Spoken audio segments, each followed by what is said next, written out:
Hey, man, Mayhem here. How are we doing today? And today I want to talk to you about something called Xeno. Now, Xeno is a Python-based tool for scanning and auditing Wi-Fi networks.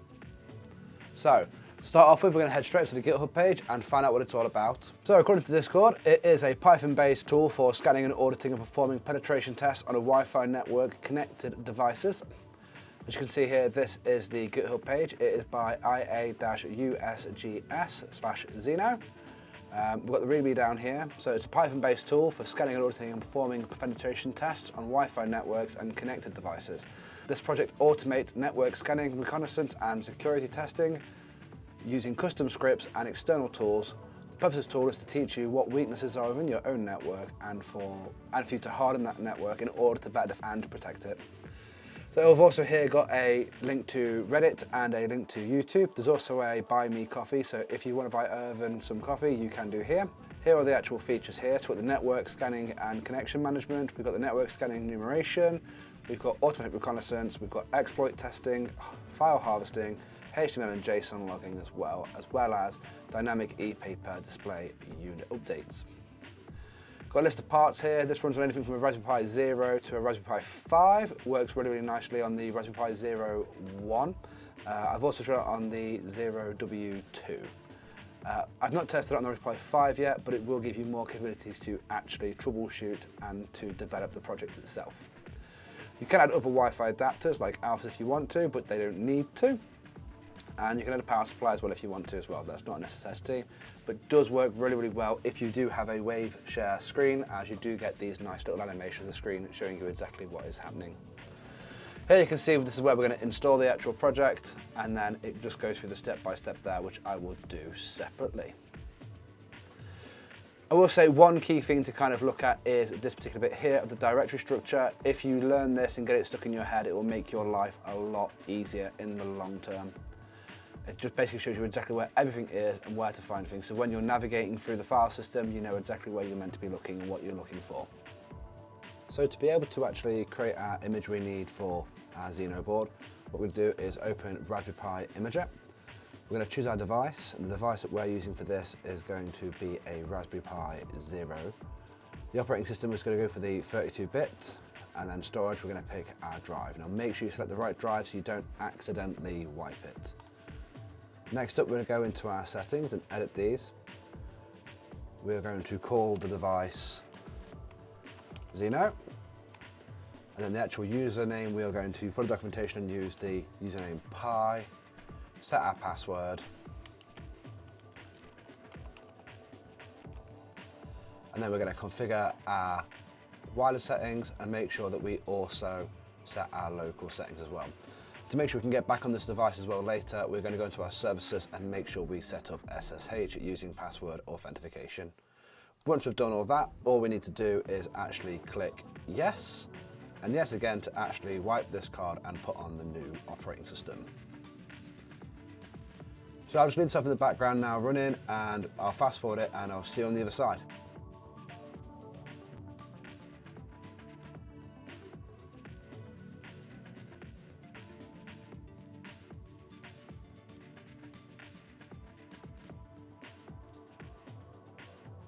So once that's finished, what we're going to do is we're going to put that into our Raspberry Pi. It's probably going to take 5-10 minutes to actually do a couple of boot loops and get everything set up.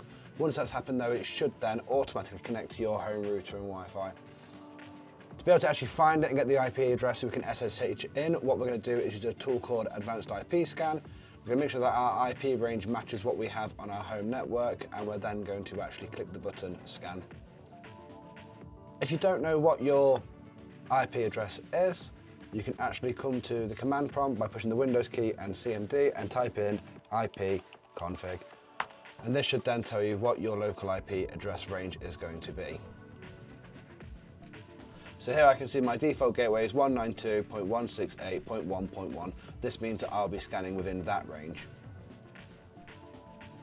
So as you can see, we have that here, 192.168.1.1, and then we're going to -254.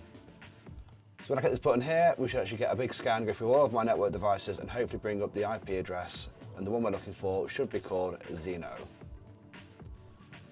As you can see, it's already turned up here, and the IP address is 192.168.1.96. I'm then going to use our command prompt again. I'm going to use a command called SSH, which is for secure shell. So we type in SSH. We're going to connect to the user of Pi, and it's at 192.168.1.96. This should then prompt us to actually save a fingerprint. We are going to say yes to this. We now need to put in the password that we set up previously. It may look like it's not typing, but it very much is. And there we go, we now have a secure shell into our Raspberry Pi where we can run some commands. So to actually be able to install this, we're going to come over to the Xeno GitHub page. So it's ia-usgs/Xeno. I'm going to come down through to the README file down here, where we'll be able to see the installation automatic script, which is just here. So all we need to do to be able to get this to work is to copy this script and paste it into this command line. But before we do that, I want to show you something that will make your life a lot easier in future. With Raspberry Pi's Bookworm, a brand new piece of software has come out called Raspberry Pi Connect. This works on all versions of Raspberry Pi as long as it is Bookworm. It's really easy to install, and what it will do is, as long as your Raspberry Pi has got an internet connection, you'll be able to access it through a web browser. And the only way to install it is by using command line in this particular instance. So we're going to copy sudo apt install Raspberry Pi Connect into our command shell. Hopefully it should already be installed. If not, it will install it now.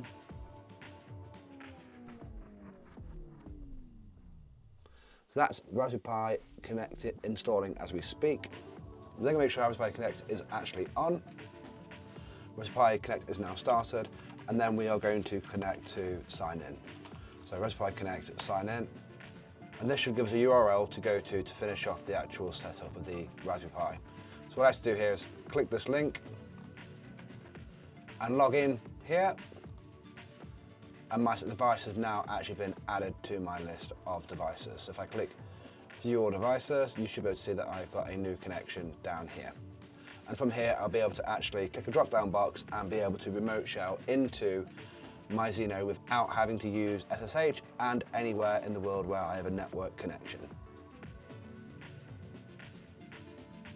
So now back to the install script. We're just going to copy this here, paste it into this box here, and once we hit enter, this will take a while. So honestly, walk away, go have a cup of tea, go have a cup of coffee. For the sake of this, I will let it run through, and I will just fast forward all the way through it and see you on the other side.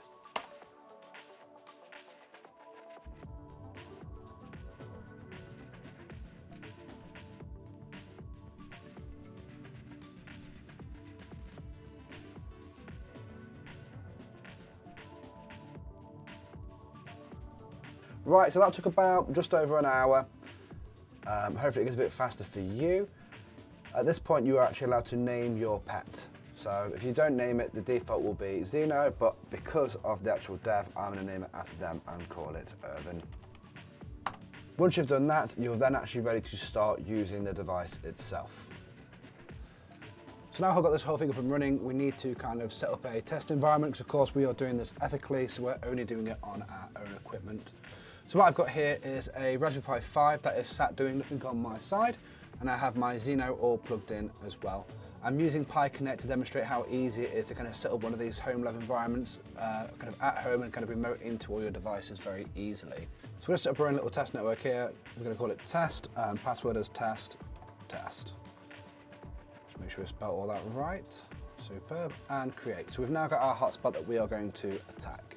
So what we are going to do here is we are going to cd / all the way back to home, ls, cd home, ls, just so we can make sure we're into the right places, cd pi, and then inside the home folder there should be Xeno all in lowercase, so cd Xeno, ls, and then now we are going to be able to see different things we need to look at.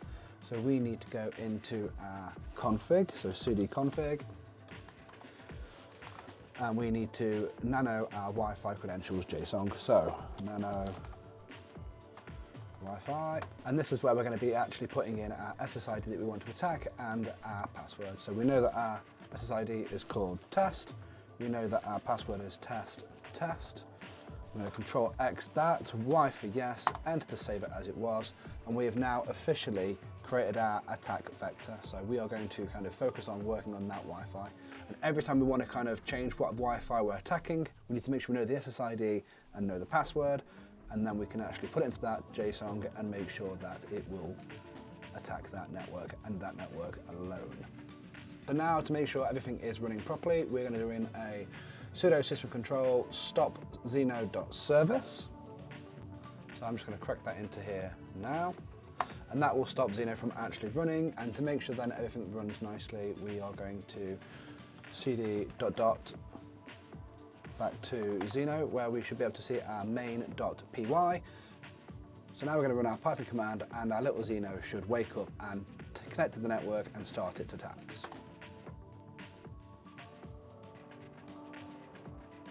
Fingers crossed, we should see a flick of the screen. There we go, he's fully loaded up now. And as you can see here, we're now actually performing our tests. It will start off with an mmap scan and scan the network. Once it's done that and got all of the actual different IPs of devices and MAC addresses, it will go back and try and find out what operating systems and what versions it is running. Once it's done that, it will then go through and look at all the different ports that are available and start brute force attacking those as well. And all of this then gets exported onto a HTML sheet for you to be able to look at all the different exploits and things you have found. So next up, we're going to actually get that HTML file onto the computer that we're using. If you're using something like a Raspberry Pi 5, you should have no bother opening it up locally on the machine, but with using Raspberry Pi Zeros, they're not very good at actually running the web browsers very well.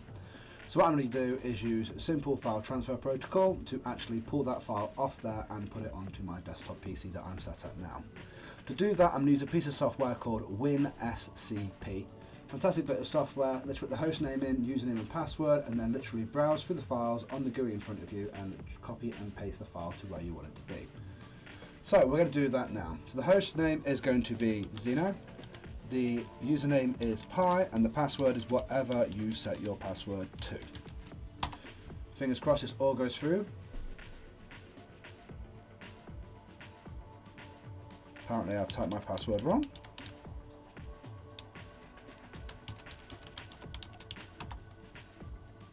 There we go, we are now inside of our Pi through file transfer protocol. We're now going to go click on Xeno, we are going to go to our utils, we're going to go to our HTML logs, we're going to grab our file, which should be the name of the network that you scanned, and I am just going to copy to my clipboard, come back over to this side, which is my desktop PC, I'm going to come back to my home directory, and I'm going to go to my desktop, and then I'm going to right click and I'm going to paste it here. We've officially dragged our file from our Xeno board straight onto our desktop PC. So once you're up to HTML in your browser of choice, you should be able to see a summary of the scan.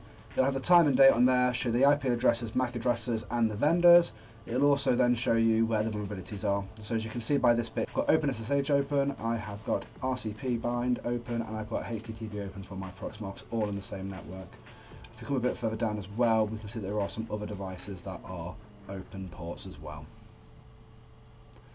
So overall, it's a really, really quick and efficient way to actually run a network scan, and once it's complete, be able to have it all compiled, ready for you to then annotate and audit. Right, so that's Xeno. I hope you've enjoyed this project, and I hope you kind of join us and follow us for some more Raspberry Pi based projects and other cybersecurity and hacking tools. If you enjoyed this project, please make sure you go and star that GitHub page and give Irvin some love. Also, if you had the money spare, feel free to buy the guy a nice cup of coffee using his Buy Me a Coffee link. So I hope you've enjoyed this. Feel free to like, comment, subscribe, and I will catch you next time. Happy hacking, everybody. Ta-ra!